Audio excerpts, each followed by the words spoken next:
Inverter AC लेंगे तो बिजली का बिल ही नहीं आएगा।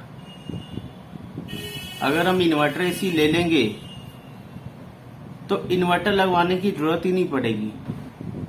तो दोस्तों यही कुछ गलत फहमियां हो जाती हैं कई बार, और कई बार कुछ दुकानदार ऐसा मिसगाइड कर देते हैं कि ऐसे लगता है कि बस वन टाइम इन्वेस्टमेंट है इन्वर्टर एसी में, उसके बाद इलेक्ट्रिसिटी का बिल आना ही नहीं है।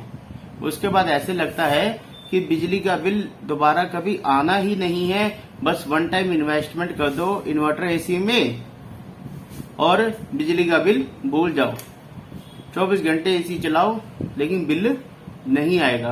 कुछ ऐसी गलत फहमियां लोगों के अंदर भी हो चुकी हैं और कुछ दुकानदार भी ऐसी मिसगाइड करते हैं कि उनका मोटिव होता है बस और बस सिर्फ और सिर्फ इन्वर्टर एसी बेचना है, चाहे वो उनके रूम के अकॉर्डिंगली सूटेबल है या नहीं है।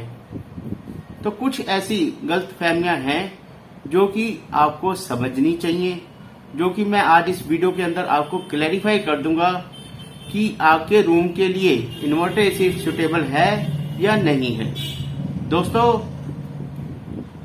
कुछ चीजें ऐसी होती हैं जिनको समझना बहुत ज्यादा जरूरी होता है। अगर आपके पास पैसा बहुत ज्यादा है, अगर आपके पास पैसा बहुत ज्यादा है और आप ये सोचते हैं यार हमें तो कुछ फर्क नहीं पड़ता, तो आप कोई सा भी एसी ले लो, इन्वर्टर एसी ले लो, अगर वो खराब हो जाता है तो उसको उठा के कबाड़ में दे दो, फिर ले लेना, पैसा बहुत है। तो अगर आप पैसा भी है और आप ये भी चाहते हो पैसा वेस्ट भी ना हो, तो आज की वीडियो आपके लिए बहुत ज्यादा इंपॉर्टेंट है, क्योंकि इस वीडियो में आपको मैं बताऊंगा कि इन्वर्टर एसी और नॉन इन्वर्टर एसी कहाँ कहाँ लगते हैं, कैसे कैसे यूज है उनका। तो इन बातों का जानना बहुत ज्यादा जरूरी है। तो दोस्तों सबसे पहले होता क्या है कि जब भी कोई आदमी एसी बाय करने जाता है शोरूम पे, तो वो शोरूम वाले के ऊपर डिपेंड बहुत ज्यादा हो जाता है। कोई शोरूम वाला कहता है ये वाला एसी ले लो जी, वो कहता है जी ये वाला एसी ले लो जी, तीसरा कहता है ये वाला ले लो, पहले वाला बेकार है, दूसरे वाला भी बेकार है, मेरा तो बहुत बढ़िया एसी है। लेकिन दोस्तों ऐसा कुछ नहीं होता है।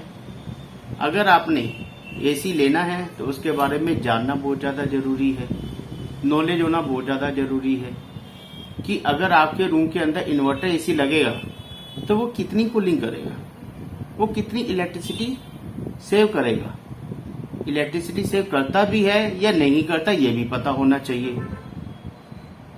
तो इन्वर्टर एसी और नॉन इन्वर्टर एसी में फर्क कहाँ है, कौन सा एसी आपने लगवाना है।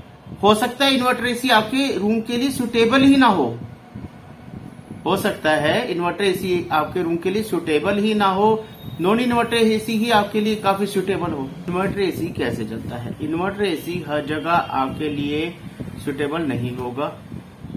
क्यों नहीं होगा वो मैं आपको बता देता हूँ। जो इन्वर्टर एसी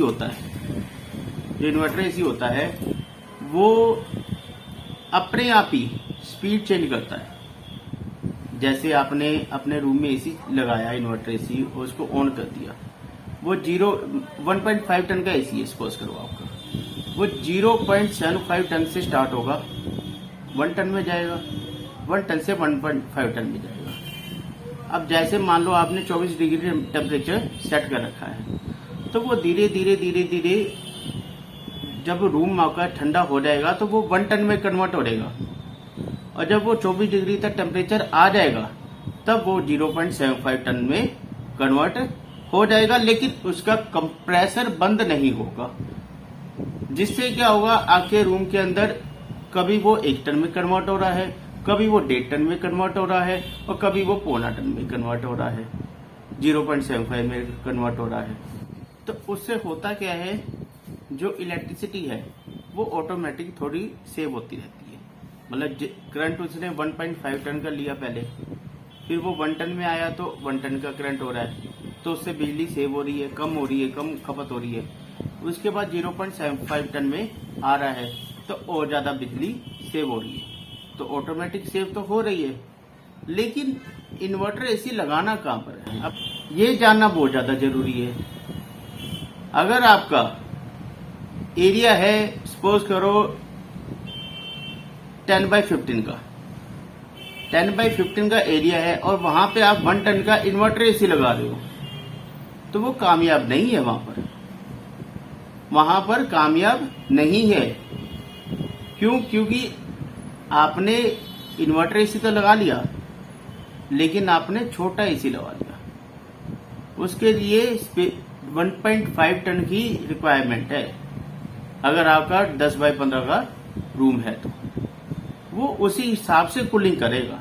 अब 1 टन एसी लगवा लिया सपोज करो आपने, तो वो तो चलता ही रहेगा ना, क्योंकि बड़े एरिया के अंदर अगर आप छोटा एसी लगाओगे तो वो जब तक टेम्परेचर कूलिंग कर नहीं देगा, आपके रूम की कूलिंग हो नहीं जाएगी, तब तक वो तो कंटिन्यूसली 1 टन में चलता रहेगा। 0.75 टन तो आएगा ही नहीं ना। वो 0.75 टन आना ही नहीं उसने, जब तक आपके रूम का एरिया ठंडा नहीं कर देगा। वो ठंडा कर ही नहीं सकता, चिल्ड कर ही नहीं सकता, क्योंकि वो एसी ही छोटा है। आपने 1 टन का एसी, 1 टन का इन्वर्टर एसी 1.5 टन के एरिया में लगवा लिया, तो वो उस हिसाब से कूलिंग नहीं करेगा, और कूलिंग नहीं करेगा तो वो 1 टन में कंटिन्यूसली चलता रहेगा, जिससे क्या है, इन्वर्टर टेक्नोलॉजी काम ही नहीं करेगी। अब इन्वर्टर टेक्नोलॉजी काम नहीं करेगी तो इन्वर्टर एसी का फायदा क्या होगा। और आपको एक बात और बता दूं कि नॉन इन्वर्टर एसी भी कूलिंग करते हैं। नॉन इन्वर्टर एसी भी कूलिंग करते हैं, वो भी बढ़िया एसी होते हैं, वो भी खराब एसी नहीं होते हैं। तो वो भी कुछ एरिया में आप लगवा सकते हैं जहां पे आपको रिक्वायरमेंट है। जैसे लॉबी है, ओपन एरिया है, वहां पे आपने सारा दिन नहीं बैठना। बात समझो, लॉबी के अंदर आपने सारा दिन नहीं बैठना है, वहां पे आपको इन्वर्टर एसी की बजाय आप नॉन इन्वर्टर एसी भी लगवा सकते हो, क्योंकि एक तो वहां सारा दिन नहीं बैठना, दूसरा वो ओपन एरिया है। जहां ओपन एरिया होगा वहां पे आपने इन्वर्टर एसी अवॉइड करो, जहां क्लोज एरिया है वहां इन्वर्टर एसी आप लगवाओ, कोई परेशानी नहीं है। दूसरी बात, कुछ लोग ये समझते हैं कि इन्वर्टर एसी लगाने के बाद लाइट भी चली जाएगी तो भी इन्वर्टर एसी चलेगा। ऐसा कुछ नहीं है, वो इन्वर्टर टेक्नोलॉजी है, उसका नाम इन्वर्टर दिया गया है, वो इन्वर्टर टेक्नोलॉजी के नाम से है। उसमें ये नहीं है भी आप एसी लाइट चली जाएगी तो इन्वर्टर की जरूरत नहीं है, इन्वर्टर से चलेगा या ऑटोमेटिक चलेगा, ऐसा कुछ नहीं है। ऐसा ना कुछ होना है और ना कोई ऐसी चीज है, सिर्फ ये एक इन्वर्टर टेक्नोलॉजी है। बिजली का बिल कम आएगा, एरिया आपका सुटेबल होना चाहिए, क्योंकि वो टेक्नोलॉजी तभी काम करेगी। बड़े एरिया में छोटा एसी लगा लिया या ओपन एरिया में इन्वर्टर, तो वो उस हिसाब से काम नहीं करती है। क्योंकि देखो, कोई भी कुछ बता दे, हम तो जो सच्चाई है वही बताते हैं। जो चीज सही है, आपका क्लोज एरिया है, एरिया सुटेबल है, तो आप इन्वर्टर टेक्नोलॉजी एसी लगाओ। इन्वर्टर टेक्नोलॉजी काम करती है, 100% करती है, लेकिन सुटेबल होना चाहिए एरिया। तो यही बातें आपने ध्यान रखनी है। जब भी आप आगे एसी लेने जाओ, तो आपने जरूर देखना आपके एरिया के अकॉर्डिंगली सुटेबल है या नहीं है, तभी आपने लेना है। अगर सुटेबल है तो आप इन्वर्टर टेक्नोलॉजी एसी लो, कोई परेशानी नहीं है। उसकी वारंटी भी ज्यादा आती है, पीसीबी की करीब 5 साल आ रही है ज्यादातर एसियों की, और कंप्रेसर की 10 साल आ रही है। तो बेनिफिट भी है, कंपनी बेनिफिट भी दे रही है, गारंटी भी ज्यादा दे रही है, तो सही ठीक है। अगर कोई प्रॉब्लम भी आती है तो कंपनी अपने आप उसको ठीक भी करवा देती है गारंटी के अंदर। तो ये कुछ बातें हैं जो आपने ध्यान रखनी है। तो दोस्तों, आज की वीडियो करते हैं यहीं पे खत्म। मिलते हैं नई वीडियो के साथ, तब तक के लिए नमस्कार।